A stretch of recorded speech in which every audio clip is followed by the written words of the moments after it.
Hello and good evening. Welcome to ongoing election coverage by Town Meeting Television. My name is Bridget Higdon, and I'm the managing editor of the Essex Reporter. This is one in a series of candidate forums brought to you in advance of the general election on November 8th. I am joined tonight by Democratic State Reps Lori Houghton and Karen Dolan, and Republican Seth Adam Manley, who are running for the two state representative seats for the City of Essex Junction in Chittenden 22. If you're watching this discussion live tonight, we welcome your questions at 802-862-3966. You can watch Town Meeting TV on Comcast Channel 1087, Burlington Telecom Channels 17 and 217, as well as online at youtube.com/townmeetingtv. We'll start tonight with opening statements from each of our candidates. You will have 1 minute to introduce yourself. Karen, let's begin with you as an incumbent, please. Okay, yes, and thanks for having us here. So for our opening statement, we've got a phone ringing already. I think it might be answered now. Well, I would just like to start off by saying it would really be an honor to serve the City of Essex Junction for another biennium. During the past 2 years, I've advocated and voted in support of key recovery efforts for our state and took action to ensure that the well-being of all Vermonters is addressed. If elected again, I would continue to do that. I would build on the foundation that I've created and continue to listen, collaborate, and hold up the values of our community. There really are a number of critical issues and that are on the horizon, such as climate action, affordable housing, mental health access, and reproductive liberty that will benefit greatly from my steady, experienced, and community-focused leadership. And I look forward to bringing that if elected again. Great, thank you very much. And Lori. Great, thank you, Bridget. And again, thank you for having us. I always enjoy coming here. So I am campaigning for my 4th term, and I've lived in the city of Essex Junction, now the city, for 20 years. And my family owns and operates a small business in the city as well. I've served previously 8 years as a village trustee and on countless grassroots and community organization efforts. And I hope that through the 20 years of my activity in the city that I've proven what I bring to the city. And that is my dedication to the betterment of our residents, our city, and Vermonters as a whole. Through this community volunteerism and the monthly community conversations that we have every session, I spend time listening and connecting with our residents and with others to really understand what's affecting them and to bring their voices down to Montpelier. Over the past 3 terms in the State House, I've worked hard to build collaborative and respected relationships with fellow legislators and stakeholders, and in order to facilitate action for our city residents. 2 clear examples of my work that have positively impacted the city is the city charter going through the legislature in a mere 4 months with Karen's help. And then for the advocating for the passage of the extension of universal school meals, which Essex Westford School District and many students came and advocated for. So I look forward to continuing that work with the city's help and working with city residents. Thank you. Thank you. Seth, let's hear from you. Hello, everybody. I'm Seth Adam Manley, and I'm running for the Vermont House of Representatives to represent the City of Essex Junction. Mainly the reason I'm running is, I believe we really need to restore some balance to the legislature. We've had 20 or 30 years of what seems to be single-sided politics. And although there's a lot of good ideas out there, I think we really need to open up dialogue between all the sides. It's really important to express opinions. And I think Governor Scott's done a pretty decent job of providing balance and compromise. But in order to get anything meaningful done to tackle some of the big issues, I think he's going to need some more help from Republicans like myself. I hope we can put special interest issues on the back burner for a little while and start to work on what the majority of Vermonters really see needs to be done, not the least of which is the skyrocketing cost of living these days. As far as my qualifications, I'm a native Vermonter. I grew up in Johnson, Vermont. I'm a veteran of the U.S. Army. I'm a college graduate, and I'm also an experienced business owner. So I've had quite a number of years owning and operating a small business, so I understand some of the challenges there. And what I can bring to Montpelier, I believe, is my willingness to listen and talk about things. I'm actually a pretty open-minded conservative. However, sometimes finding the best solution means, sometimes it might mean just for the government to step out of the way and let people make their own decisions. So that's what I can bring. Thank you. Great, thank you very much. All right, we'll move on to some questions now. Let's start with the topic of education and what the legislature can do to help fund it. Do you see the need for changes to how we fund education in Vermont? And if so, how would you use your office to move changes forward? Seth, let's begin with you this time, please. Sure, this is a issue that's come up quite often as I've talked to people, around the community. And I'm a big supporter of parental choice. And I think, one of the issues that's come up is the issue of parents being able to decide where their children attend school. I'm a full supporter of that. Now, I do understand that there's concerns about that if that happens, some schools may become underfunded. But, I don't see any reason we can't come up with a good compromise and put in place systems so that when a school does become underfunded, we can put in measures to reform the school and improve it. Otherwise, we're just going to end up with failing schools if we just force using them. So that's probably the biggest issue. Yeah, thank you very much. Okay, thank you. And Lori, please. Great, thank you.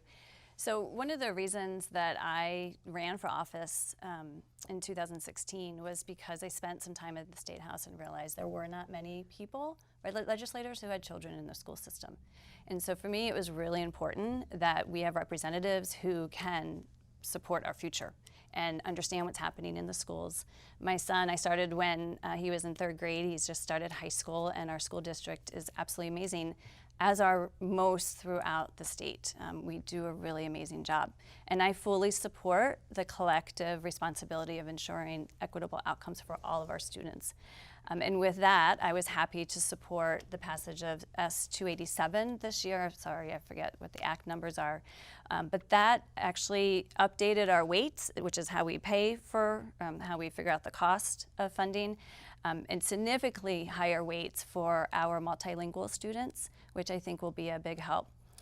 There's also a lot that was in that bill that is being worked on now. So there'll be a lot of studies that come back. And one of them is income-based funding, which is interesting. And I think it's something we should be looking at. When I started 6 years ago, it was being talked about. And I think it was talked about before that. But really, we've had a lot of changes in our demographics here in Vermont. So I can't really say if I support it or not, but I'm very happy that we're looking at how that could impact our funding going forward. And I just also want to say that EWSD is a really valuable partner, and they are always willing to come down and support our efforts in the State House, and it's just nice to have that partnership locally. Awesome, thank you. Karen, please. Yes. Well, first I will say education funding really is critical for the well-being of our state, not only for our youth, but also for the future of Vermont. And as Lori said, I also have 2 school-age children, so I see firsthand the importance of supporting a quality education system in our state. I'm also proud to say that I, as of tomorrow, will be starting as a substitute teacher in my district, and I really look forward for that perspective of seeing, gaining a better understanding of our school system. Because in Vermont, we have made a lot of progress, as Lori has said, in creating a progressive tax system where we really are pulling resources together to fund our education system. It takes into account a lot of factors. Lori mentioned the weights, the weighting system, but the downside is that it's really complicated. It's a complicated system, and it's challenging to explain. So this makes it hard to really explore and tackle and understand all of those issues. It also can make it hard to explain to other people and build trust in the system. And so, as was said earlier, I'm looking forward to the reports that are coming out from our education committees, our Ways and Means committees, of how can we continue this work. We have a great start here, but there's more to be done, and Vermont, I think, is a place to make that happen. We really don't have time to wait. Our education system, they're shifting now to meet current demands. Our funding needs to as well. And one point that I'll point out that is connected to the committee I serve on, institutions, is our school construction projects. Our school buildings are very old. They're getting older, and the general maintenance for them is really becoming burdensome. And we need to make sure that there is some secure funding source in there, and that's part of the funding mechanism we need to look at. Great, thank you. Awesome. Let's remind viewers that if you have questions, you are welcome to call in at 802-862-3966 throughout this forum. Next topic here will be healthcare. So we know that the cost of healthcare is putting pressure on Vermonters and the state's economy. The COVID-19 pandemic has sharpened our focus on this issue. We've kind of seen how important it is and how it trickles into other aspects of life. So what is next for healthcare in Vermont? And we'd like you to be specific here. Karen, can we go back to you, please? Yeah, I mean, I'd be happy to start. I feel like this is one of the things that are interesting with having Representative Houghton and I serve is that we really collaborate well together, and we understand that each of us has different areas of expertise and knowledge. And so healthcare is one of the ones that I really look to Lori and to Representative Houghton for. We kind of divide and conquer the work in this. So, you know, I can provide a brief overview of my understanding of the needs. You know, one in particular that I am looking at is the Health Equity Advisory Commission that we established, I think it was in 2021, and the recommendations that are going to be coming out of that are key. But really, if I was asked this question, my first thing would be, let's pick up the phone, talk to Lori, what are the things that are going on? And I hope she would do the same for me in my areas, but so I don't know if it's appropriate for me to hand it off to Lori, but like I would look to her and see where things are going. And that is the benefit of having a 2-seat district, quite frankly. We can't all be experts in everything. And I'm not an expert in healthcare, but I have sat on the healthcare committee for 3 terms. I'm the ranking member. So as Karen said, we have the Health Advisory Committee, and one of their charges is actually to provide guidance for the creation of a newly created Office of Health Equity. So I really look forward to us taking that action again, hearing what they have to say this coming year, and moving that forward. We, you know, obviously COVID showed us what all of our problems are in that area, and we really need to focus on it. The other thing, we have renewed partnerships coming with our federal government. So we have a new Medicaid waiver that's going to allow us to provide, that will provide us more funding. It's going to require a state match, but more funding to help people. One of the really exciting projects we're going to be working on, programs I should say, is wraparound supportive services for people in housing, paid for partly by Medicaid. And that is really going to help. I mean, we all know we're in a housing crisis, and we all know that there is mental health and substance abuse issues in our state, and having those wraparound services will really help people. The other thing that we'll be working on this year is working to integrate, we have the opportunity to integrate mental health and substance use disorder together. Right now, people go to different places for help, and it makes it very difficult. And then my personal overarching goal would be that we actually integrate primary care, mental health, and substance use disorder in one place. So people can go to one doctor, one facility, get all the resources they need. And I also want to say, and I'm sorry if I might be over, but a really key thing for Vermonters right now is we have subsidies to help people pay for premiums. It passed with ARPA a couple years ago, and with the Inflation Reduction Act, they have been extended for 3 years. So if someone is buying on the Vermont Health Exchange or buying direct from Blue Cross Blue Shield or MVP, I really encourage you to go and call Vermont Health Connect, call me. Income qualifications are much higher than they used to be, and we already know 23,000 Vermonters are getting help paying their premiums, and we know there's many, many more that are eligible. So I highly encourage that. Great, yeah, that's an awesome reminder. Yeah, Seth, will you talk about what's next for healthcare in Vermont? Yeah, I'd love to. You know, this is definitely a big issue, and it may be one that we may have trouble finding compromise. One thing I got to point out right up front, socialized healthcare has failed. You know, we can see that over the course of the last 15 years. Obamacare was billed as, you know, the Affordable Health Care Act. I think all of us understand that what happened was healthcare costs, or at least insurance, more than quadrupled right after it was put in place. Not only did insurance quadruple, healthcare costs themselves went up. Now we're faced with a situation where regular people can't afford it, and now they're forced to go on to these subsidy programs. I believe the only way to go forward is to get government out of healthcare insurance industry and get government out of the healthcare business. I think it should be up to the individual healthcare providers to decide for themselves what treatment and how to, provide that treatment to their patients to foster competition. One of the biggest costs in healthcare, I'm sure you understand, is the bureaucracy that they have to go through to meet the filing requirements to the government.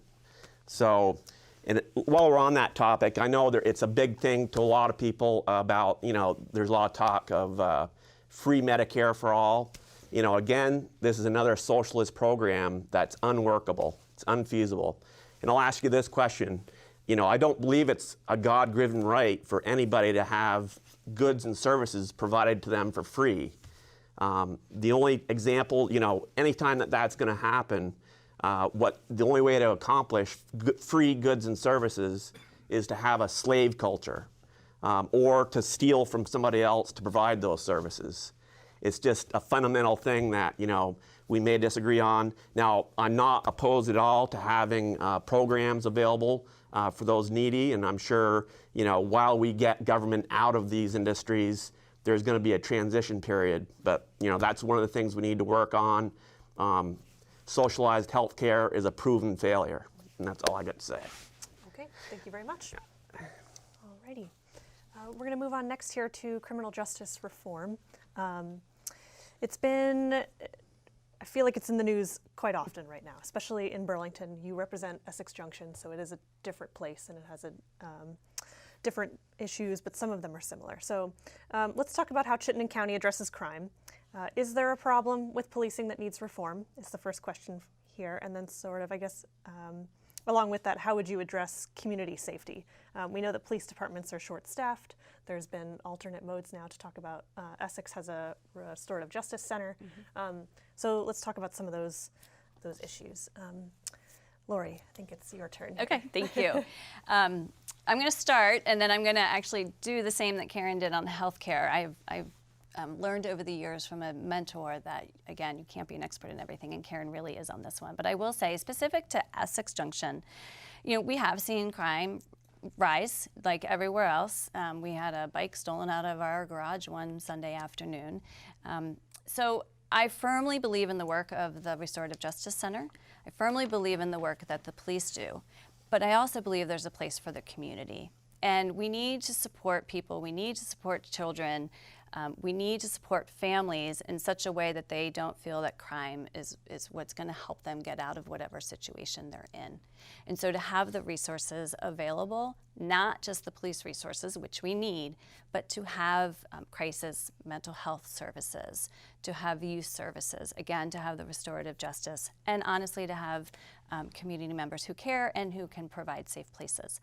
Now I'm going to segue over to Karen. Is that okay? Well, the justice system really is an area of focus for me. My current work at the Essex Community Justice Center, and my previous job, I was a service provider at the Women's Correctional Facility, and it really provided me with an in-depth understanding of our justice system. And when looking at how crime is addressed in Chittenden County, I feel like the key word there is the county piece of it, because a lot of folks might not realize that it's different from county to county in Vermont. And the tools available to address crime vary from county to county, and it's based on the different folks who are in the positions of state's attorney or in the judge's seat or within the different police departments. And so while our state, really values local control, local input, I think we need to balance that with, what is our responsibility in government to have a baseline of services or justice tools in each community to ensure that there's equity in the system across the state. So in Chittenden County, we're really fortunate. We have a lot of the tools available to us. Those folks who are in those positions, those stakeholder positions, really have bought into this large variety of tools, such as restorative justice, drug courts, the traditional sentencing method, methadone clinics, court diversion, the list goes on for that. And this is really essential because crime is a complicated issue. The overwhelming majority of crime is nonviolent crime, and it's rooted in system gaps around poverty, around mental health, substance use, or there's inequities in the system. And so we need to address crime by filling these gaps while we're also working to support those who have been harmed by a crime. And so I feel like looking ahead, how we need to address crime is looking at our safety net systems. And when our safety net systems are strained and our justice system is strained, that's not going to work out. They go together, hand in hand. And so looking ahead to the next legislative session, I want to look to really build up our safety nets so folks aren't having those gaps in systems, and there'll be less crime and folks are going to be better served. Great, thank you very much. Seth, will you speak about crime in Chittenden County, please, and what should be done to address it? Yeah, and this is another very common topic. Obviously, violent crimes have gone up tremendously, especially over the last few years. And, they always talk about causation versus, the root cause. But, obviously we can say, well, since we've defunded the police, these crimes have gone up tremendously. We need to look at enforcing the laws that we have on the books. There's, really two, I agree, and I can definitely compromise with the ladies about attacking the root causes for the crime rather than taking care of it afterwards. And, one of them would definitely be our education system again. For citizens of the state, definitely we need to provide our children with adequate education so that they have hope for the future. One of the problems, though, is a lot of the crime that's being committed, it's being imported from the bigger cities down south. So there's a lot of things that we can work on, and I would look forward to working with one of the ladies to go forward to find out real solutions and not just provide the party boss's solution. Thank you. Okay, great, thank you. I would just want to note here, I think defunding the police is a term that gets sort of misconstrued in terms of what it means. And I know in Essex specifically, the budget fluctuates year to year. Some years it is more than others, Sure. Some years it is less. And I believe most recently it's actually been higher than it has been in years past. Yeah, no, actually I'll point out that we didn't defund Essex Junction Police, and our crime rates are relatively good compared to where they did defund it, like in Burlington. So I just want to put that out there. Great, thanks very much. I'm sorry, may I add one thing? Sure, Is that allowed? go ahead. I just want to, specific to Essex, and I think they're a really good example. So Burlington has had the street outreach workers for a really, really long time. And my first term in session, Essex worked with some other communities and came to the legislature and said, we want to do our own type of street outreach, which is more of what they call community outreach, because obviously there's not a church street. And that was put into place, funded partly by the state, by the towns, and has really been a success. And so when people say defund the police, to me, it means to fund it appropriately with the resources that are needed. And in many cases, unfortunately, there needs to be restorative justice, which should be funded more than they are, and there needs to be community outreach to help the police as well. Great, thank you. Awesome. Again, we'll remind viewers here about the number to call if you've got questions. That's 802-862-3966. We still have about 20 minutes here, so if you've got questions, feel free to call in. If not, let's move on here to a couple of these 30-second answers, which I would, if you guys are okay, you can go longer if you'd like, since we have some time here. But I'd love to talk about dream committee assignments, because I think that's an interesting question, because especially the two of you have had them already, and maybe your dream is not where you are, and that's okay. So let's hear about that. But Seth, let's start with you here. Sure, yeah. Actually, right off, I won't get to choose my committee. I'll be assigned by the Speaker of the House, of course. You know, I'd be comfortable in just about any committee, and one of my main goals would be to look at, you know, excessive bureaucratic spending. So, you know, my dream would probably be to, you know, be the appropriations committee, but I'm sure there's quite a few of them that I'd be able to, you know, lend my analytical ability to work on state issues. So, yeah. Thanks. Yes, Lori, go ahead. So I have served on my dream committee since I've started, which I feel really lucky to do, and that is healthcare. And the reason is it's complicated, as someone once said, and we've had a lot of turnover in our committee. And so to have someone who has some knowledge base to move us forward to some really important things. We need to continue pushing the integration of mental health and physical health. We should not be looking at those as separate entities of a person. They need to be integrated. And then we need to transform our mental health system of care, which is going to be really, really important to the future of our youth. Great, thank you. And Karen? Yeah, I think maybe I fall in between from both of the previous responses because I feel like the committee that I want to be on is one that's really making progress for Vermonters. The reason I ran for office and want to continue is to give back to my community, and there's also this passion for continuous learning and really understanding how the government works for our state.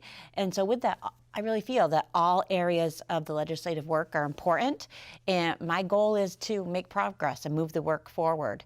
You know, my background is in the justice system, so judiciary would be at the top of the list for me, but also corrections, GovOps, those all fit nicely with my background. But I, like Seth shared, like I can see myself fitting into any group.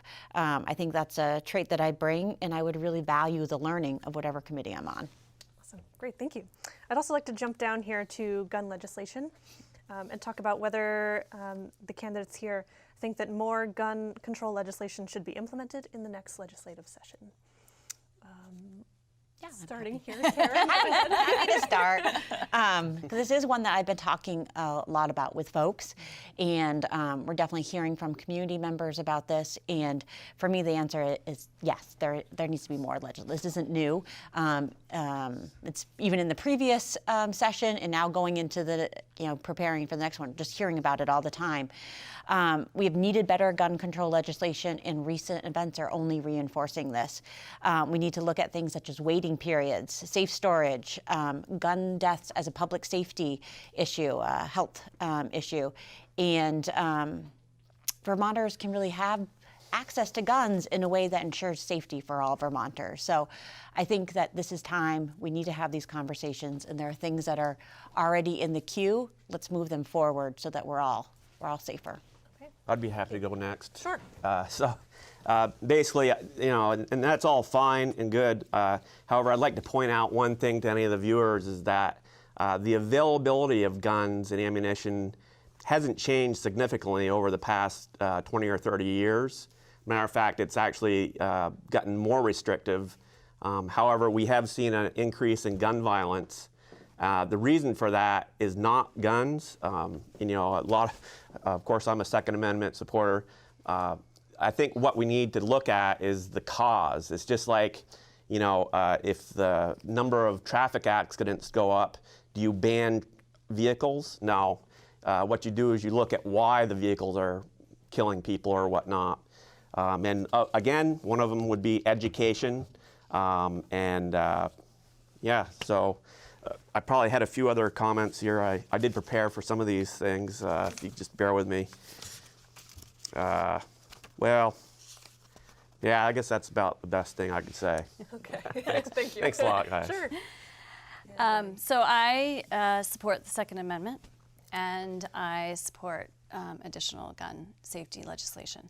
So in Vermont, suicide is one of the leading causes of death, and 90% of suicides that lead to death are done with a firearm.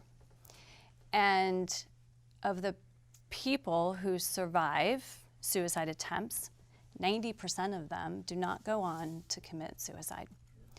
So we have a problem with guns.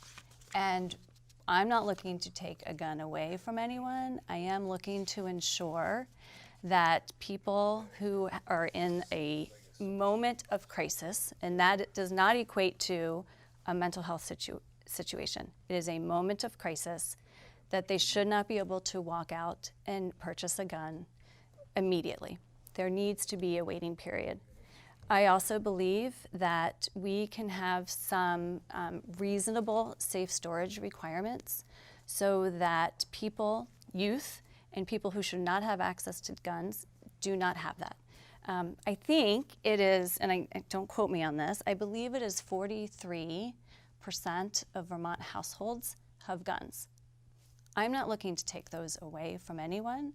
I am looking to ensure that the people who should not have access, especially our children and people in a moment of crisis, don't have access.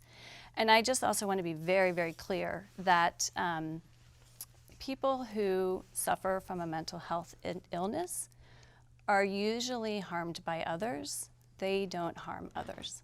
And so I want to make sure that we're not equating gun safety legislation and mental health, because they are two separate, very distinct things. Okay. Thank you. Thanks very much. I want to throw a little bit of a curveball here, and I want to talk Okay. about housing, because that's an issue that's not on this list here, but we've touched on it in a couple different ways already, and it's on a lot of people's minds in terms of Vermont. Where are we going to build? How do we make what's already here affordable? So I'll leave it broad, so you can sort of touch on what you'd like in that subject. Sure. But Karen, you want to start? Yeah. Well, in preparing for this and kind of thinking about what are my priority areas in the next legislative session, where do we think a priority is for the budget? I think that is exactly it. Like, affordable housing has to be at the top of the list. And so I can't say I have all of the right, the answers at the top of my head, but I know that that's the conversation we need to be having, and answering some of those questions that you just shared, like how do we have to change zoning? How are we being able to make sure we have the workforce that can build homes? How do we have all those pieces together? And unfortunately, it's a really complicated issue. It's not just as easy as saying, okay, well, let's just build more houses. One of the things that's happening locally in Essex that I think is really great is that we have a local housing commission, which does this kind of what we need to tackle at the legislative level, they're doing at the community level, of bringing stakeholders together, having these discussions, and looking at it through the lens of, yes, we need housing, but also what do we need to look at for equity in housing, for affordable housing, for the zoning piece of it, and coming up with recommendations that then come to the city council or the select board. And I feel like that's the process we need to do. And I know there are the housing experts, again, that's not me. I can do the criminal justice and that piece of it, and come together and come up with those solutions, those recommendations. And then it's up to us as a legislature to prioritize and kind of look like, what can we make happen? What's realistic on the ground? And I think that's also where we need to prioritize our budget. We need to make this happen. Great, thank you. So I will just, everything Karen said, we passed Act 250 legislation last year, and we passed a rental registry bill, and both were vetoed by the governor. And I think that would be a big help to get us to some affordable housing quickly. We have invested a lot of money over the last couple years from the federal government, from our own budget, into building homes. That's going to take 2-3 years. We have an issue right now where people need a place to live immediately. I don't have that solution, but I think the conversation in the State House this year needs to be, okay, we had a bridge, right? We had a bridge from the federal government. We got some money. We were able to put some people into housing. But there were problems with that. One of them was the wraparound services. So we need money for that. Now we're coming into the situation where the rental emergency fund is ending far too soon. And so we need to get back in there in January and say, this is about the people. This is about the family whose children are going to school and are going to have to be yanked out of a school to go to another school district, or will now have to live in their car. It's if you don't have a home, you can't do a lot of things.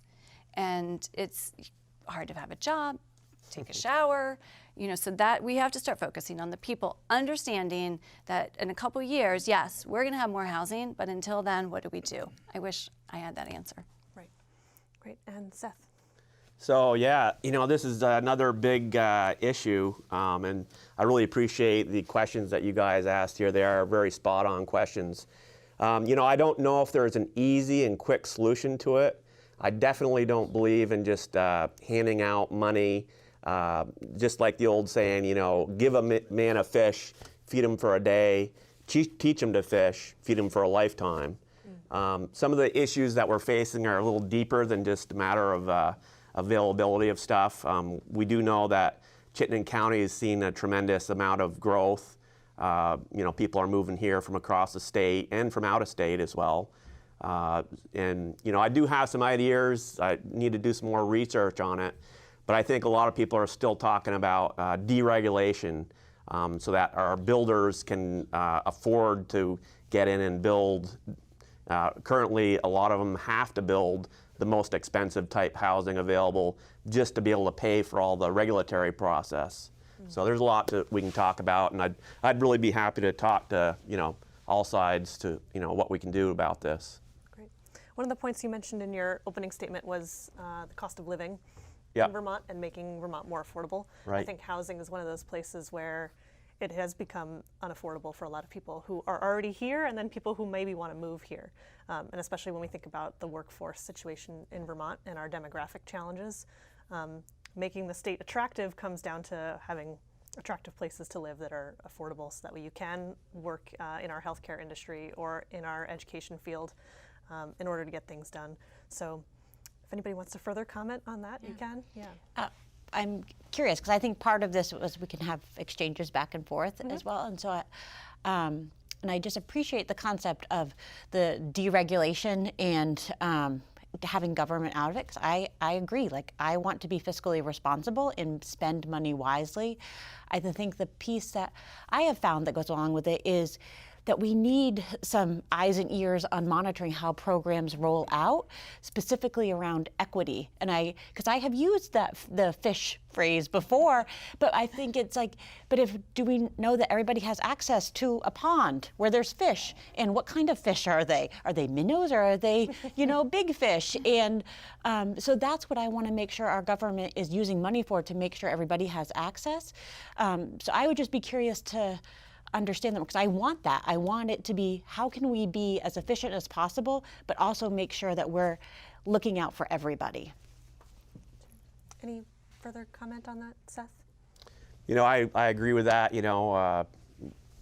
quite a bit of it. I think the best place for the government is to clear obstacles and, make the playing field as even as possible. And, that was one of the biggest, functions of the government. Thank you. I think we've got time here probably for another question before we get some closing comments. So let's end on a note about democracy, as we're in the Center for Democracy here today. So let's talk about a vibrant democracy relies on widespread understanding of complex issues and participation by many.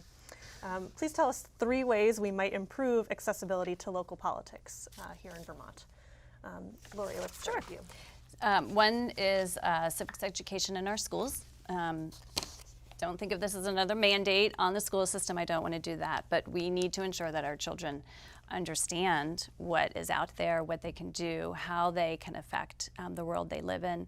We need people like us to continue to hold monthly conversations while we're in session and ensure that we're bringing what's happening in Montpelier to our communities. It's really important that we have to educate everyone.